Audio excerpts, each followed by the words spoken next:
went through my emails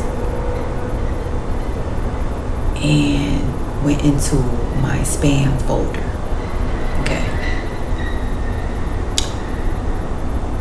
And I just randomly handpicked an email because they're in the spam folder for a reason. Okay.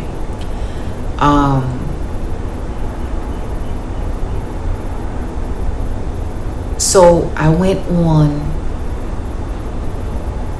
an assignment. I wanted to know who the hell is the person behind that email. Because according to the email, right, claim your $40 gift card. Now you know, ain't nobody really, come on. You know, this is why it's in the spam folder. But it was the perfect email for the assignment. I didn't click on any attachments, links on it, none of that. But what I did do is click on the little drop down arrow to show me the full email address of this person. Okay. Allow me to kind of show you a few tips and tricks, which I'm not going to go fully into my email because then that'll show you the details of this person, and we ain't come here for that. Although you know I really want to, right? Oh, you know it'll be my soul's pleasure to expose the hell out these people. But see, I ain't gonna do that. At least not yet, if at all, because some of these people could actually be connected to some people I know. You know what I'm saying? Some people who been after your girl. Yeah. So we ain't gonna do that right now. We ain't gonna do that right now. Okay. Anyway, let me show you. Let's do the whole thing. Let's just do it. Let's just go ahead and do it now.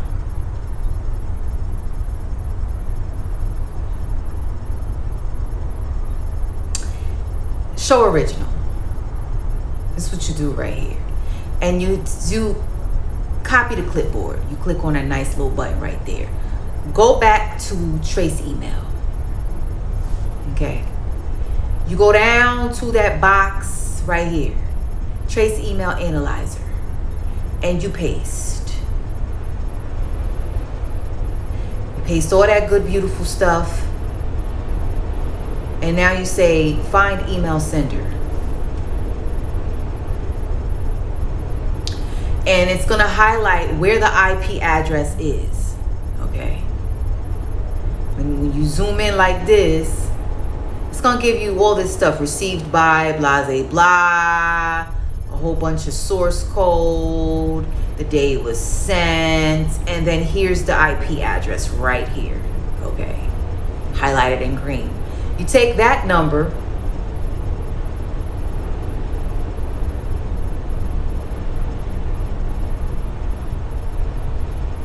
Hold on.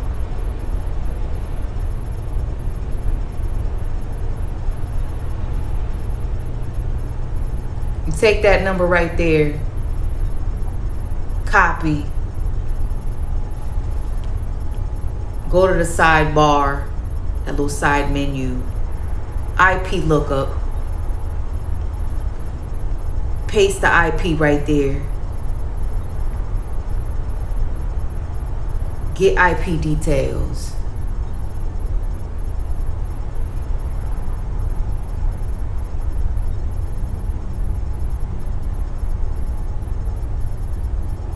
Now it's going to say enter, hold on, invalid IP address. And that's because extra information was on there. So if I hit paste again, you see how like an extra character was added, so that makes it invalid. You got to delete that, go to the beginning of it, which is right here, and anything you want to make sure there's no characters before that. So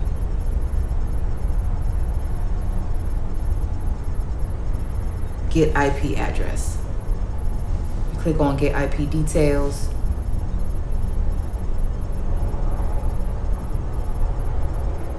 And there you go. There you go. Okay.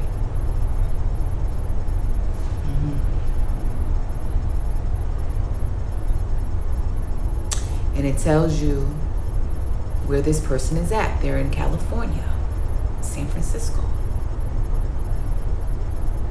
Okay. Now, hold on, wait a minute, because see, I wrote this IP address down before. All right. And I want to make sure that it's the right one, because see, there could be issues with IP addresses.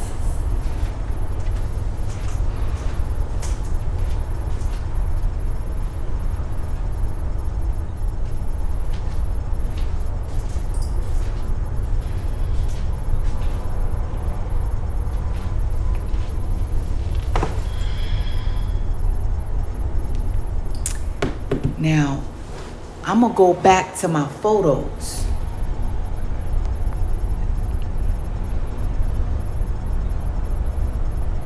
(189-183-235). We go back. Let's see what it says.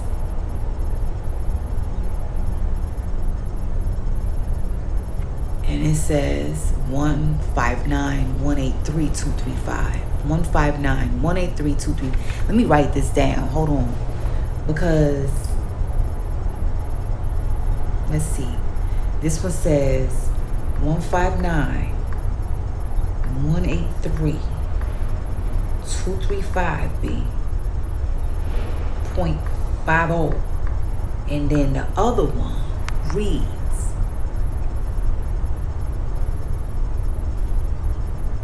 189. You see what I'm saying? Ooh. Alright. The one I took a photo of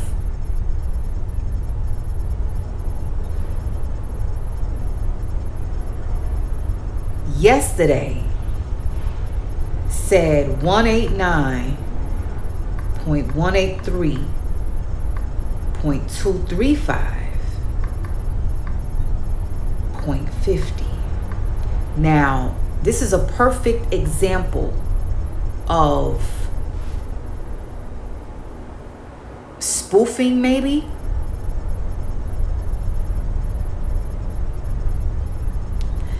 Let's go and look up spoofing, because it's where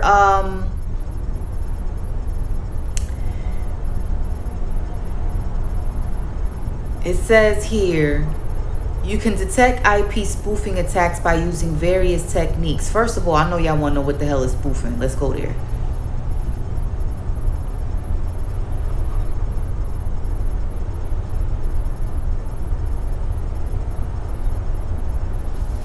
Okay. Hold on, because I looked all this stuff up. All right. What is spoofing? I want to tell y'all, but I'd rather just look it up before I mess up what the meaning really is. Spoofing is when someone disguises an email address, sender name, phone number, or website URL, often just by changing one letter, symbol, or number. This is a perfect example, okay? Because yesterday, clearly,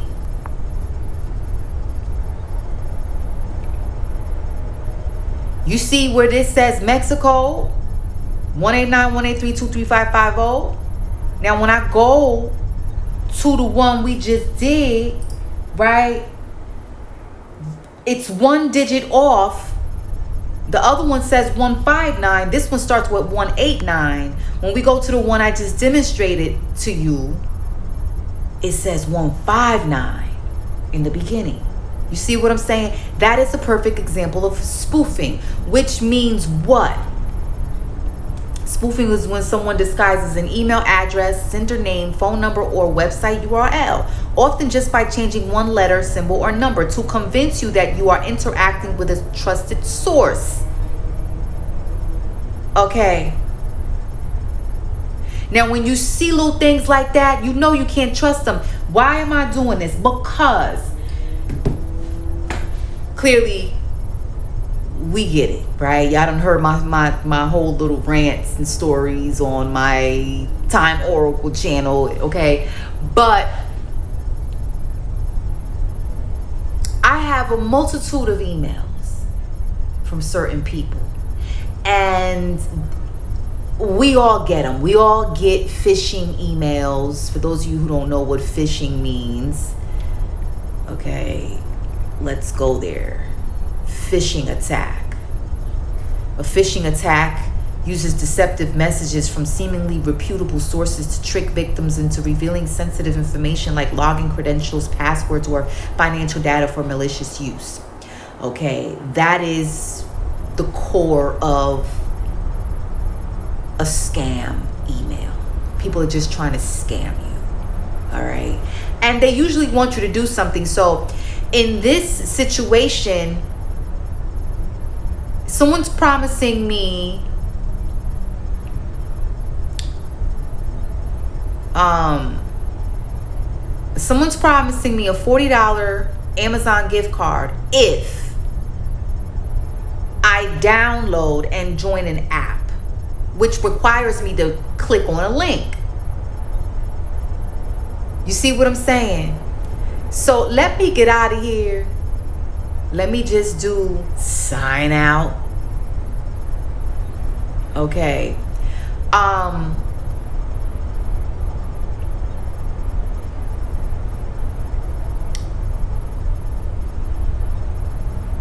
Hold on.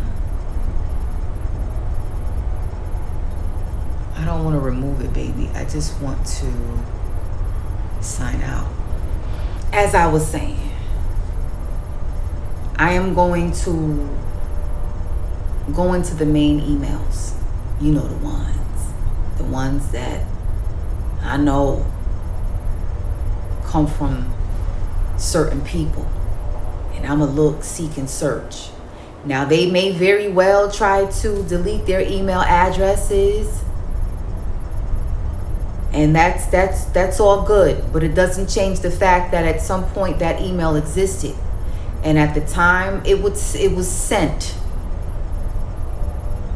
There's information attached to it that can and will be traced.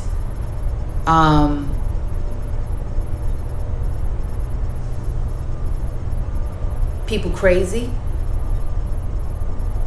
This is just lesson number 1, assignment number 1. My goal is to find out who. Because like I said, everybody with an email address is going to receive spam. Hackers are everywhere.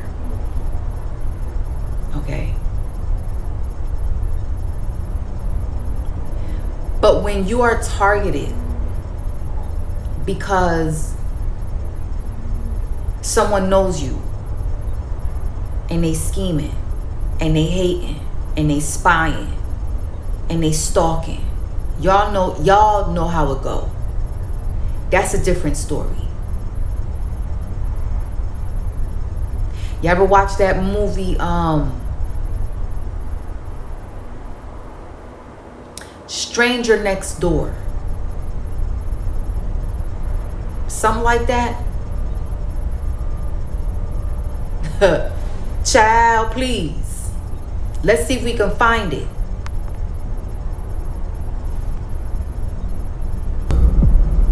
So, what do you think of our hot new neighbor? Do you think he's a girlfriend?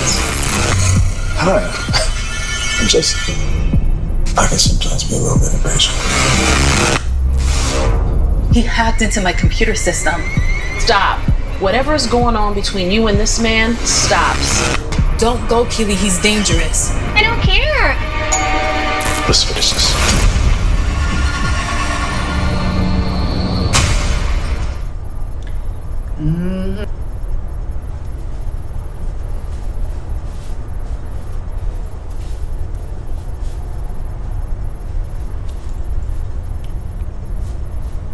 Y'all seen that?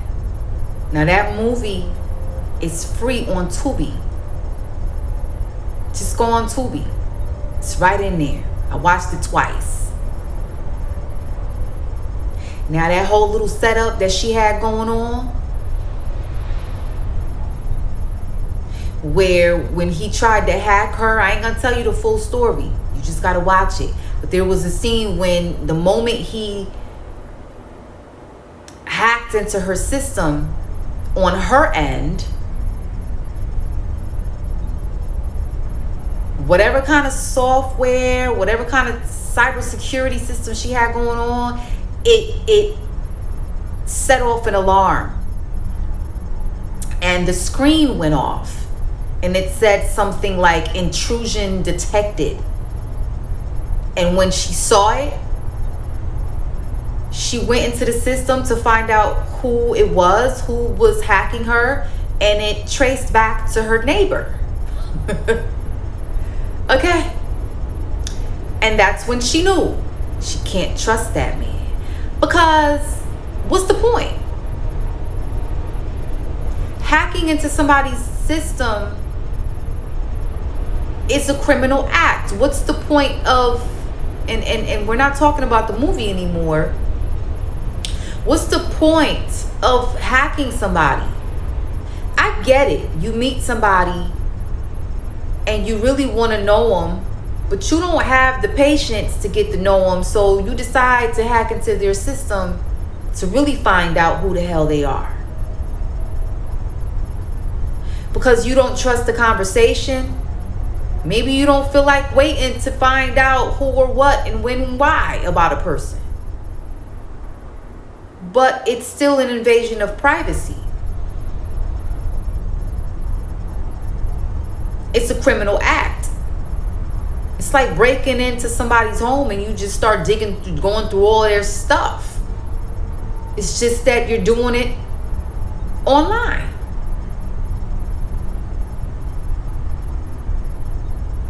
And when you do that, you become a problem. You see what I'm saying? You shouldn't do that. So when I tell you some of these emails that I received are not just random spammers. Some of these people are people who I know who have been targeting me for years. Some of these people are connected to people who have been targeting me for years. Some of these people are people who, been paid to come for me. And maybe these are just new haters. Okay. Whatever the case may be, I'm going in. And I'm going to go strong. I just want to share with you what I am, what I have learned so far as tracing back to people, places, and things when they send you these fraudulent types of emails. Now, we don't know if these people are actually from Mexico or California. Maybe it does trace back to two different people. Maybe it traces back to one person who is spoofing, right? That one little digit off from an IP address makes it clear as day. But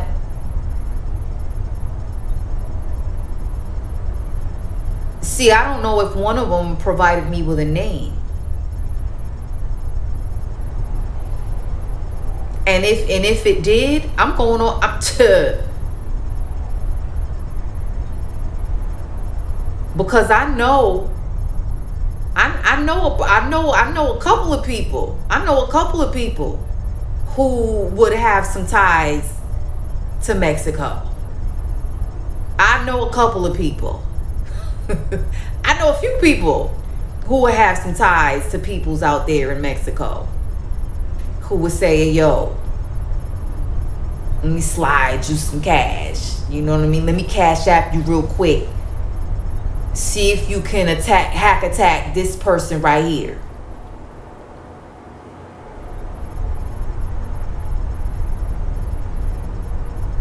But boy, oh boy. Ooh. I'm coming for the one. I'm coming. I don't know if I want to do QR codes on the next session, on the next video, or talk about the one who sent me an email last year. Right after posting some peculiar comments on my Time Oracle channel. Then when I called you out in your own email, I said something about some drones. And then maybe like two weeks later, you actually sent a drone to my location. Woo! I seen it. It was cool hanging with y'all. Mean to means, once again, you already know how we do. Peace and love. Y'all stay safe out there, man. It's one thing to survive out there in them streets, but we got a new survival mode. This is cyber survival mode up in here. All right. Listen, man, I'm out. One.